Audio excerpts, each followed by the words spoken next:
آج الحمدللہ سورہ یاسین، سورۃ الصافات، سورۃ الصاد اور سورہ زمر آدی پڑھی گئی، 23 پارے مکمل ہو گئے۔ سورہ یاسین قرآن مجید کا دل ہے۔ اکثر و بیشتر لوگ اس کی روزانہ تلاوت کرتے ہیں، لیکن کتنا اچھا ہو اس کا ترجمہ اور مفہوم بھی آدمی ساتھ پڑھے، تاکہ روزانہ تلاوت جب آپ کریں تو اس کا مفہوم بھی سمجھ میں آئے۔ سورہ یاسین میں اللہ تبارک و تعالیٰ نے قرآن مجید کی قسم اٹھا کر رسول اکرم صلی اللہ علیہ وسلم کی تصدیق فرمائی کہ مجھے قسم ہے قرآن حکیم کی، انک لمن المرسلین، آپ سچے رسول ہیں۔ جو مخالفین کہتے تھے کہ آپ رسول نہیں ہیں، تو اللہ نے قسم اٹھا کر فرمایا کہ نہیں، آپ رسول ہیں۔ علی صراط مستقیم، آپ کے متعلق کہتے کہ یہ باپ دادا کی دین سے پھر گئے ہیں، نعوذ باللہ گمراہ ہو گئے ہیں، تو اللہ نے فرمایا علی صراط مستقیم، آپ نہیں راستے سے بہکے، یا آپ تو سیدھے راستے پر ہیں۔ قوم غلط راستے پہ چل رہی تھی، جو جھوٹے تھے، جو غلط تھے، جو گمراہ تھے، وہ رسول اکرم صلی اللہ علیہ وسلم کو طعنہ دیتے آپ بے دین ہو۔ پھر اللہ تبارک و تعالیٰ نے 3 انبیاء کا واقعہ سنایا کہ ایک بستی میں ہم نے 2 رسول بھیجے، انہوں نے آ کر اللہ کی دعوت دی، تو بستی والوں نے ان کو جھٹلا دیا، کہا ہم آپ کو نبی نہیں مانتے۔ اللہ تعالیٰ نے تیسرا نبی بھیجا کہ اس نے آ کر ان دونوں کی تصدیق کی کہ یہ بھی اللہ کے رسول ہیں، میں بھی اللہ کی طرف سے رسول بنا کے بھیجا گیا ہوں۔ فَقَالُوا إِنَّا إِلَيْكُمْ لَمُرْسَلُونَ، اور سب نے کہا کہ ہم اللہ کی طرف سے بھیجے ہوئے رسول ہیں، لیکن قوم نے کہا مَا أَنْتُمْ إِلَّا بَشَرٌ مِثْلُنَا، تم تو ہماری طرح انسان ہو، کھاتے پیتے ہو، نبی کیسے ہو سکتے؟ ان انتم الا تکذبون، تم تینوں جھوٹ بولتے ہو۔ یہ جھٹلانے والے بھی ہماری طرح انسان تھے، یہ بھی پڑھے لکھے لوگ تھے۔ ہمیشہ اللہ کی طرف دعوت دینے والوں کو قوم نے ایسا ہی جھٹلایا۔ اللہ کا پیغام، اللہ کا نظام، اللہ کا دین جب بھی پیش ہوا تو اللہ تبارک و تعالیٰ فرماتے ہیں کہ سب سے پہلے اس کو جھٹلانے والے مالدار لوگ تھے، معاشرے کے پڑھے لکھے سمجھدار لوگ تھے۔ ہمیشہ ہر نبی کو ماننے والے، ایمان لانے والے کمزور لوگ، بس یہ ایک امتحان ہوتا ہے۔ اللہ ہمیں اس طرح کے امتحان میں نہ ڈالے، ہم خود اللہ کی کتاب سے جڑ جائیں۔ جب سب نے جھٹلا دیا ان 3 نبیوں کو، وہ پھر ایک آدمی قوم میں سے اٹھا، اس نے کہا ظالموں، یہ اللہ کے نبی ہیں اور تم جھٹلا رہے ہو، یہ کون سی غلط بات کہہ رہے ہیں؟ قوم نے یہ کہنا شروع کر دیا کہ یہ منحوس ہیں، یہ جب سے یہ آئے ہیں ہمارے شہر میں نحوست پھیل گئی ان کی وجہ سے۔ ان نبیوں نے کہا کہ ہماری وجہ سے نحوست نہیں پھیلی، تمہارے اپنے کاموں کی وجہ سے نحوست پھیلی۔ یہ عجیب المیہ ہوتا ہے، نئی عورت شادی ہو کر جب گھر میں آئے تو کوئی نقصان ہو جائے تو کہتے ہیں یہ منحوس ہے، جب سے یہ آئی ہے تو یہ نقصان ہونے لگے۔ حالانکہ اپنے اعمال کو دیکھنا چاہیے کہ فجر کی نماز پڑھ رہے ہیں کہ نہیں پڑھ رہے۔ یہ باقی جو گناہ کرتے ہیں نحوست اس کی وجہ سے، کسی بندے کو اللہ نے منحوس نہیں بنایا۔ البتہ کام منحوس ہوتے ہیں، غلط کام کرنے کے برے اثرات پڑتے ہیں، اچھے کام کرنے کے اچھے اثرات پڑتے ہیں۔ ساری قوم اس پہ ٹوٹ پڑی اور اس کو مار مار کے شہید کر دی۔ اللہ تبارک و تعالیٰ نے اس کو اسی وقت جنت میں داخل کیا۔ شہید کا تو یہ مقام ہے، ادھر روح نکل دیا ادھر جنت میں۔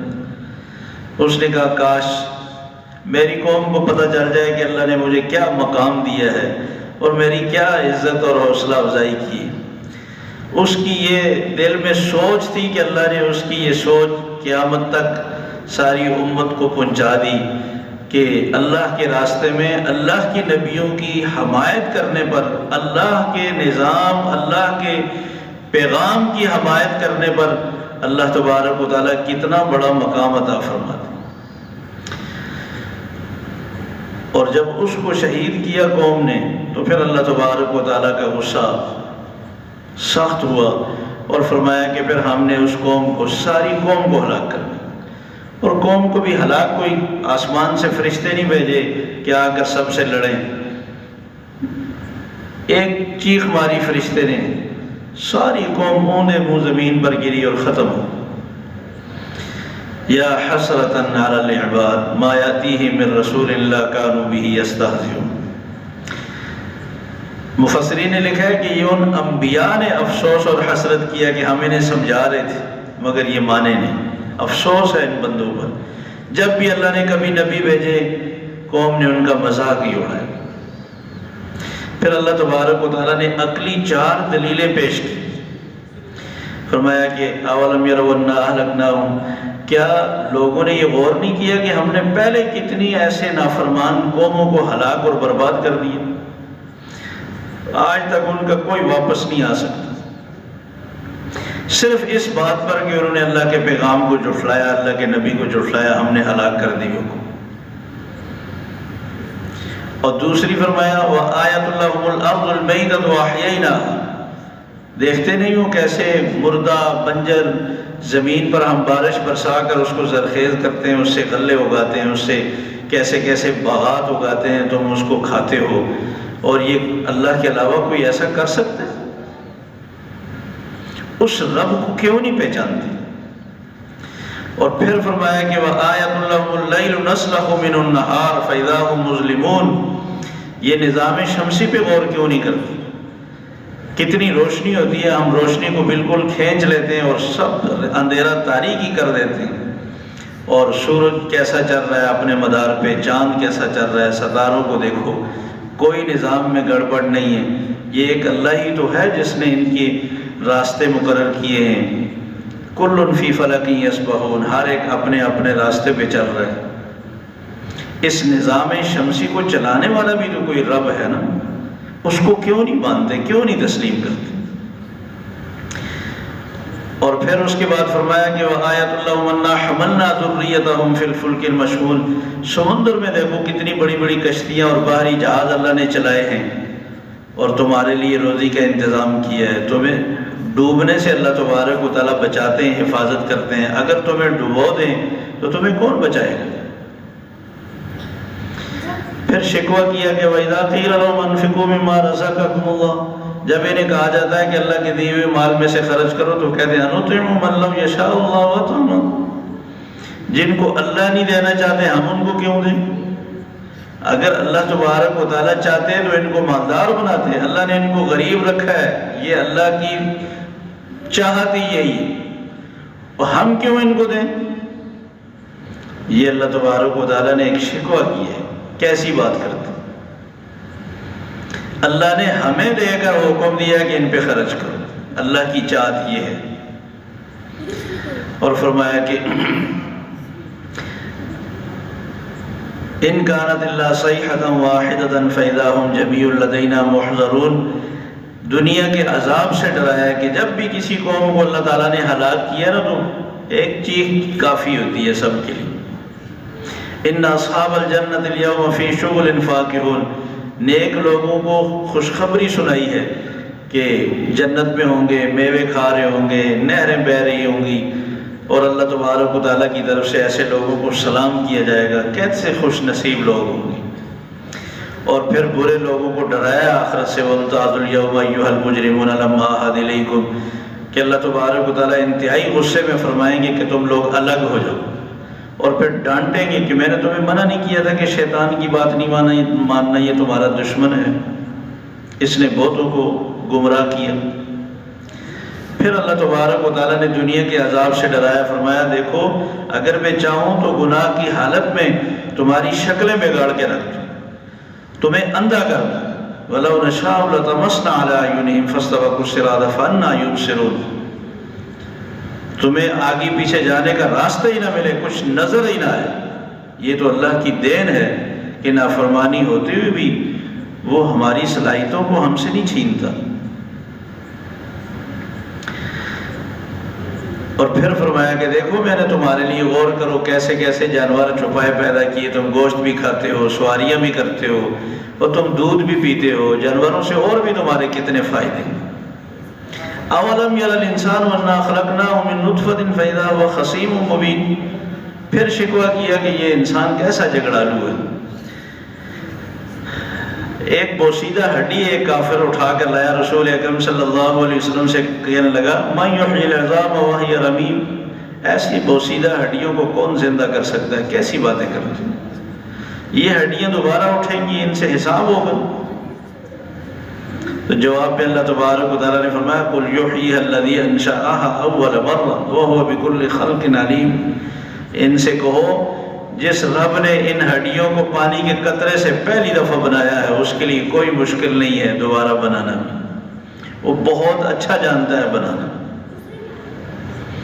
اور پھر اپنی قدرت اور طاقت بتائی ہے کہ کائنات میں کوئی چیز بھی بنانے کے لیے اللہ کو کوئی کام کرنے کی ضرورت نہیں پڑتی، انما امرہ اذا اراد شیئا ان یقول له کن فیکون۔ تو اللہ تو صرف ارادہ فرماتے ہیں ہو جا، وہ چیز وجود میں آ جاتی ہے۔ ساری کائنات کے انسانوں کو صرف کن کہنے کی دیر ہے، یہ سارے آسمان و زمین یہ سارے درم برم ہو جائیں گے جب اللہ کا ایک حکم ہوگا، اور دوبارہ جب حکم ہوگا تو سارے زندہ ہو جائیں گے۔ فسبحان الذی بیدہ ملکوت کل شیء والیہ ترجعون۔ پوری صورت کا خلاصہ اللہ تبارک و تعالیٰ نے ذکر کیا ہے کہ اس کائنات کو بنانے میں، اس کو چلانے میں سارے اختیارات صرف اس کے قبضے میں ہیں، اس کے اختیارات میں اس کا کوئی شریک نہیں۔ اس کے بعد سورہ صافات۔ سورہ صافات میں اللہ تبارک و تعالیٰ نے 7 انبیاء کے واقعات سنائے۔ صرف اس بات پر مشرکین یہ کہتے تھے کہ جن کی عبادت ہم کرتے ہیں یہ اللہ سے ہمیں چھڑا لیں گے، یہ ایسی ہستیاں ہیں کہ یہ اللہ کو مجبور کر دیں گی۔ تو اللہ تبارک و تعالیٰ نوح علیہ السلام کا واقعہ سنایا۔ نوح علیہ السلام اللہ کے جلیل القدر نبی تھے، ان کے سامنے ان کے بیٹے کو غرق کیا، یہ تو نہیں چھڑا سکے، ان سے بڑا بھی کوئی ہے کہ جو چھڑائے۔ ابراہیم علیہ السلام کا واقعہ سنایا کہ جب ان کو آگ میں ڈالا گیا تو انہوں نے اللہ کے سامنے دعائیں مانگی، حسبی اللہ و نعم الوکیل، میرے لیے میرا اللہ کافی ہے۔ یہ تو خود اللہ کے سامنے دعائیں مانگنے والے ہیں، عجز و انکساری کرنے والے ہیں، یہ اللہ کے سامنے ڈٹ کر کھڑے ہو سکتے ہیں؟ نہیں۔ آگ سے بچانے والے کون ہیں؟ ہم نے کہا قلنا یا نار کونی بردا و سلاما علی ابراہیم، تو ابراہیم کو تو خود ہم نے بچایا ہے۔ جیسے لوگ کہہ دیتے ہیں خدا کا پکڑا مصطفیٰ چھڑائے، مصطفیٰ پکڑے تو کون چھڑائے؟ کتنی غلط بات ہے۔ یعنی اللہ پکڑے تو کوئی مشکل نہیں ہے، رسول اکرم صلی اللہ علیہ وسلم چھڑا لیں گے۔ اگر رسول اکرم صلی اللہ علیہ وسلم نے کسی کو پکڑ لیا تو پھر اللہ بھی نہیں چھڑا سکتا، یہ تو اللہ کی توہین ہے۔ اللہ با اختیار ذات ہے، وہ مختار کل ہے۔ رسول اکرم صلی اللہ علیہ وسلم نے حضرت ابو طالب کے لیے کتنی دعائیں مانگی ہیں، مگر اللہ کے سامنے تو بے بس ہیں، اللہ نے منع کر دیا۔ وہ با اختیار ہے، اس کو سارے اختیارات حاصل ہیں، چاہے تو وہ دعا قبول کر لے، چاہے تو منع کر لے۔ آپ نے فرمایا کہ میری دعائیں کچھ اللہ نے قبول کی، کچھ رد کر دی۔ تو مختار کل تو اس کو کہتے ہیں جس کو ہر طرح کے اختیار ہو۔ اور پھر اللہ تبارک و تعالیٰ نے اس کے بعد حضرت موسیٰ علیہ السلام اور ہارون علیہ السلام کا واقعہ سنایا کہ فرمایا کہ دیکھو ہم نے ان کی مدد کی اور ہم نے ان کو دریائے کلزم سے بحفاظت بچا کر پار کیا۔ اور اس کے بعد حضرت الیاس علیہ السلام کا واقعہ سنایا کہ دشمن قتل کے پیچھے پڑ گئی، قتل کے در پہ ہو گئی، ہم نے ان کی جان بچائی۔ لوط علیہ السلام کا واقعہ سنایا کہ ساری قوم پتھروں سے ہم نے ہلاک کر دی، ہم نے ان کی حفاظت فرمائی۔ یونس علیہ السلام مچھلی کے پیٹ میں چلے گئے، ہم نے کیسے ان کو نجات دی اس مشکل سے، وہ کیسے ہمارے سامنے گڑ گڑاتے رہے. فرمایا اگر یہ مچھلی کے پیٹ میں ہمیں نہ یاد کرتا، یہ تسبیح نہ پڑھتا، لَلَبِثَ فِي بَطْنِهِ إِلَى يَوْمِ يُبْعَثُونَ، قیامت تک مچھلی کے پیٹ میں رہتا. اس نے ان 3 اندھیروں میں بھی ہمیں یاد کیا. فَأَنْجَيْنَاهُ مِنَ الْغَمِّ، ہم نے اس غم سے، مشکل سے اس کو نجات دی. تو اللہ نے 7 انبیاء کے واقعات سنا کر فرمایا کہ دیکھو ہم نے خود ان کو جگہ جگہ بچایا، حفاظت کی. تو ہمارے عاجز بندے ہیں، ہمارے عبادت گزار ہیں، یہ اللہ کے سامنے ایسا نہیں کہ اللہ سے چھین لے کسی کو اور چھوڑا لے. پھر فرشتوں کا تذکرہ کیا کہ فرشتے تو خود اللہ کی عبادت کرنے والے ہیں. مشرکین مکہ کہتے تھے اللہ کی بیٹی ہیں، اللہ کو مجبور کر دیں گی.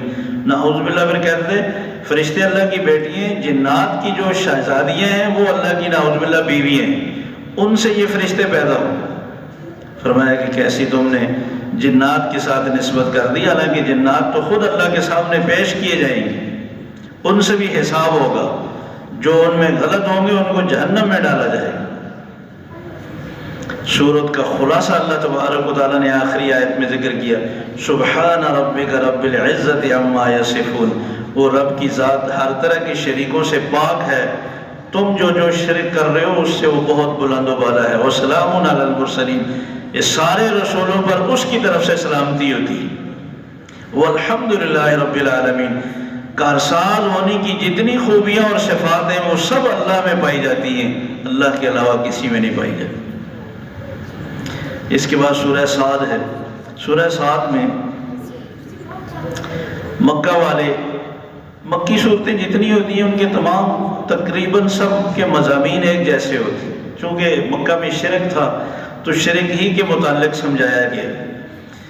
حضرت ابو طالب کے پاس ایک وفد آیا مشرکین کے سرداروں کا کہ آپ اپنے بھتیجے کو سمجھائیں، یہ جو دعوت دے رہے ما سمعنا بہذا فی الملۃ الاخرہ، یہ باتیں تو ہم نے عیسائیت میں بھی نہیں سنی. وہ بھی اپنے بڑوں کو پوجتے ہیں، وہ بھی مشکلات میں، حاجات میں اپنے نبیوں کو پکارتے ہیں.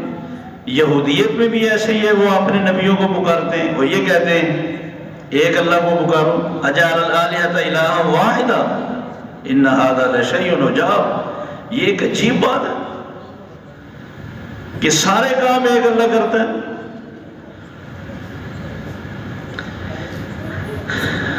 تو آپ ان کو روکیں ورنہ ہم جو ہے وہ انہیں نقصان پہنچائیں گے.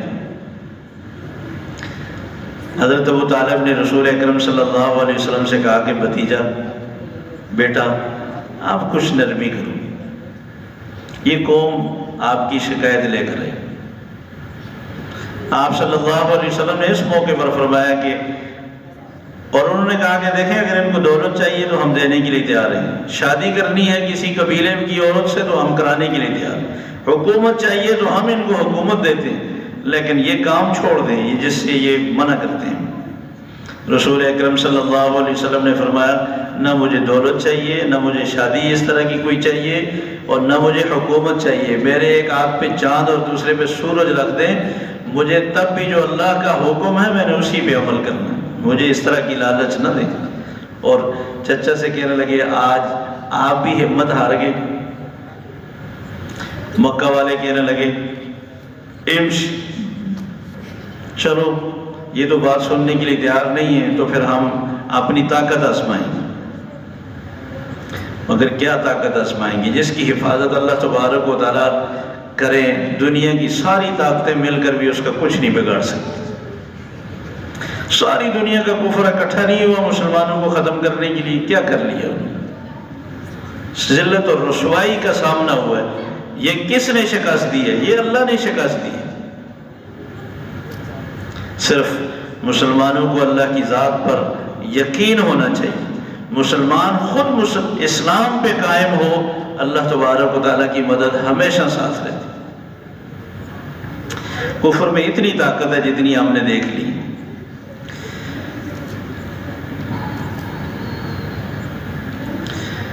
اللہ تبارک و تعالیٰ نے سورہ صاد میں حضرت داؤد علیہ السلام کا واقعہ سنایا. داؤد علیہ السلام کے دل میں خیال آیا کہ میرے گھر کی کتنی اچھی ترتیب بنی ہوئی ہے، 24 گھنٹے کوئی نہ کوئی عبادت کر رہا ہوتا، ہر وقت عبادت چل رہی ہوتی. انبیاء علیہ السلام میں یہ دو نبی ایسے گزرے کہ اللہ تبارک و تعالیٰ نے نبی بھی بنائے اور ساتھ بادشاہ بھی بنائے. داؤد علیہ السلام بھی نبی بھی بادشاہ بھی، ان کے بیٹے سلیمان علیہ السلام نبی بھی بادشاہ بھی. لیکن کیا ساری دنیا کے لیے اللہ تعالیٰ نے ان کو مثال بنا دی. ہمارا آئیڈیل تو یہ شخصیات ہیں. مسلمان حکمرانوں کو تو ان کی ہسٹری پڑھنی چاہیے اور ان کے اخلاقیات اور کردار کا مطالعہ کرنا چاہیے. یہ پتہ نہیں کہاں گھومتے رہتے ہیں جا کر. ساری دنیا کی بادشاہ، ساری خزانوں کے مالک ہیں. سبحان اللہ. ایک لمحہ کے لیے اللہ کی نافرمانی نہیں ہونے دی، اللہ کا کوئی حکم ضائع نہیں ہونے دی. اللہ سارے مسلمان حکمرانوں کو ایسا ہی جذبہ نصیب فرمائے. داؤد علیہ السلام عبادت کے لیے جو ہی داخل ہوئے تو دیوار پھلانگ کر دو بندے آگے گئے. 1 منٹ آپ ہمارا فیصلہ فرما. کہا کیا ہوا؟ ڈر گئے کہ یہ اس وقت یہاں کیسے. ایک نے کہا کہ میرے پاس 1 دمبی ہے اور یہ میرا پارٹنر ہے، اس کے پاس 99 دمبی ہیں، یہ کہتا ہے یہ بھی مجھے دے دے تاکہ میری 100 پوری ہو جائے. اور داؤد علیہ السلام نے یہ سنتے ہی غصہ آ گیا، کہا کہ یہ تو غلط ہے، زیادتی ہے. اکثر پارٹنر زیادتی کرتے ہیں. اور بھائی یہ ہے کہ اگر اس کے پاس تو رہنے دو اسی کے پاس. لیکن ایک دم داؤد علیہ السلام کو احساس ہوا. بعض نے کہا کہ یہ احساس اس پر ہوا کہ میں نے دوسرے فریق کی بات سنی نہیں اور میں نے پہلے ہی اس پہ غصہ کر دیا. تو داؤد علیہ السلام سجدے میں گر گئے کہ یا اللہ یہ تیری آزمائش تھی، میں معافی چاہتا ہوں. فیصلہ کرنے والے کو دوسرے فریق کی بھی بات سننی چاہیے. بعض مفسرین کی رائے یہ ہے کہ نہیں، آزمائش اس پر تھی کہ ایک دم خیال آیا کہ یہ جو عبادت میں کرتا ہوں اور میرے گھر میں سب عبادت کر رہے ہوتے ہیں، یہ صرف اللہ کی توفیق سے اللہ نے آج مجھے آزما لیا. اگر میں اپنے حکومتی کاموں کو نپٹانے پہ لگ جاؤں تو یہ عبادت مجھ سے چھوٹ جائے گی. دیکھو ایک جھگڑا آیا اور میری عبادت اس تھوڑی سی دیر کے لیے متاثر ہو گئی تو سمجھئے اوہو میں نے کل جو سوچا تھا اللہ نے آج آزما لیا.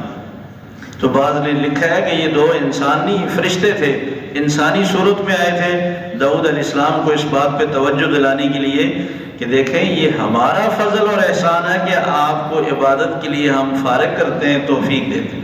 تو ہمیشہ ہر نیکی کا کام کرنے کے بعد اللہ کا شکر ادا کرنا چاہیے. اللہ یہ تیری توفیق سے، تیرے فضل سے ہوا ہے، اگر تو مجھے فرصت نہ دیتا، توفیق نہ دیتا، یہ میرے بس میں نہیں تھا.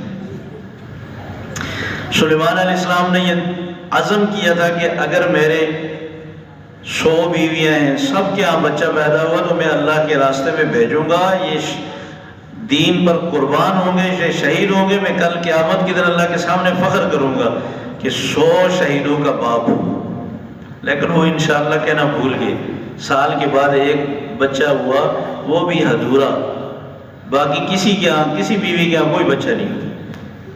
تو اللہ تبارک و تعالیٰ نے فرمایا کہ انشاءاللہ کہنا بھول گئے تھے. سجدے میں گر گئے کہ یا اللہ جب تک تو نہ چاہے مخلوق کے بس میں کچھ نہیں. جب انبیاء کے پاس بھی سارے اسباب، سارے حالات موجود ہوں، سب موافق ہوں، اللہ کی چاہت نہ ہو تو انبیاء بھی بے اختیار ہیں. اللہ نے اپنے اختیارات اپنے پاس رکھے ہیں. نیک شخصیات پر گزیدہ لوگوں میں اللہ نے اپنے اختیارات نہیں بانٹے، یہ غلط نظریہ ہے. پھر اللہ تبارک و تعالیٰ نے حضرت ایوب علیہ السلام کا ذکر فرمایا کہ ہم نے اس کو بیماری میں ڈالا. فرمایا کہ یاد کرو کیسی بیماری کاٹی ہے، کیسا ایوب صبر والا بندہ ہے، کتنا اللہ کی طرف رجوع کرنے والا ہے. وہ ایوب علیہ السلام کا کیسا صبر تھا جس پر اللہ نے تعریف کی. غصے میں آ کر بیوی کو یہ کہہ دیا کہ تم نے شیطان کی بات سنی ہے کہ وہ حکیم بن کر تمہیں کہتا ہے کہ میں صحت دوں گا، میرے نسخے پہ عمل کریں. یہ تو شیطان تھا جو انسانی صورت میں آ کر تمہیں کہہ رہا تھا میں ٹھیک ہوا نا میں تمہیں 100 کوڑے لگاؤں. ایک دن دعا مانگی ایوب علیہ السلام نے، یا اللہ اب یہ بیماری لمبی ہو گئی، مجھے بڑی تکلیف ہو رہی ہے، مجھے صحت دے دے. اللہ تبارک و تعالیٰ نے فرمایا کہ پاؤں ماریں، یہ چشمہ ابلے گا، اسی چشمے سے آپ نہائیں تو آپ کی ساری بیماریاں ٹھیک ہو جائیں گی، جسم صحیح ہو جائے گا، اور پانی پئیں تو اندر کی بیماریاں ختم، بس ٹھیک ہو گئی. جب اللہ تبارک و تعالیٰ شفا دینے کا فیصلہ فرما دے نا تو پھر ایک چھوٹی سی چیز سے بھی شفا ملتی ہے. اللہ کی طرف سے شفا کا حکم نہ ہو، ساری دنیا کی میڈیسن استعمال کر لیں، نہیں شفا ملتی. اب جب ٹھیک ہو گئے، اب قسم تو پوری کرنی تھی، تو اللہ تبارک و تعالیٰ نے فرمایا خذ بیدک ضغثا فاضرب به ولا تحنث. 100 تنکوں والا جھاڑو لے لیں، اس کو ایک لگا دیں، آپ کی قسم پوری ہو جائے گی، یہ 100 کوڑے ہو جائیں گے اور اس غریب کی جان بھی چھوٹ جائے گی. یہ ایک حیلہ ہے. اللہ کی ناراضگی سے بچنے کے لیے حیلہ اختیار کرنے کی اجازت ہے، لیکن کسی حکم سے جان چھڑانے کے لیے حیلہ اختیار کرنا یہ برا ہے. زکوٰۃ سے بچنے کے لیے حیلہ اختیار کرنا، روزوں سے بچنے کے لیے کوئی حیلہ اپنانا، یہ غلط ہے. اللہ تبارک و تعالیٰ نے کچھ جہنمیوں کا قول ذکر کیا کہ جہنم میں جب چلے جائیں گے نا تو وہ کہیں گے یا اللہ